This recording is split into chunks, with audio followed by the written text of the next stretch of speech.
ශ්‍රී ලංකාව පුරා දැඩි වර්ෂාව සහ ආපදා තත්ත්වයක්.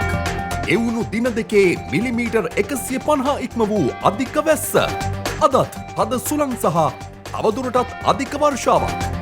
මහනුවර බදුල්ල ගම්පහ ප්‍රධාන අවදානම් කලාප වන අතර තවත් බොහෝ තැන් අවදානමේ.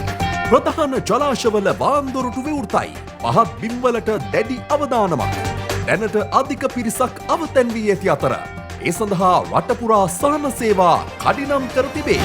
අනතුරුදායක ප්‍රදේශවල ජනතාව වහාම ආරක්ෂිත ස්ථාන වෙත ඉවත්වන්න කරුණාකර නිල උපදෙස් අනුගමනය කරමින් සූදානමින් සිටින්න. ශ්‍රී ලංකාව තුළ මේ වන විට උද්ගත වී ඇති සුළි කුණාටු තත්ත්වය තවමත් වෙනස් වී නැහැ. මරණ සංඛ්‍යාව 56 දක්වා ඉහළට. තවත් 21 දෙනෙක් අතුරුදන්. ගලවා ගැනීමේ මෙහෙයුම් තවමත් ක්‍රියාත්මකයි. බදුල්ල මහනුවර ඇතුළු දිස්ත්‍රික්ක 6කට නිකුත් කළ රතු අනතුරු ඇඟවීම් තවදුරටත් ක්‍රියාත්මකයි.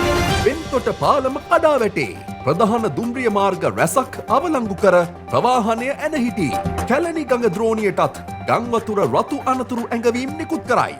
ආරක්ෂිත ස්ථාන කරා යාමට ජනතාවට දැනුම් දීම.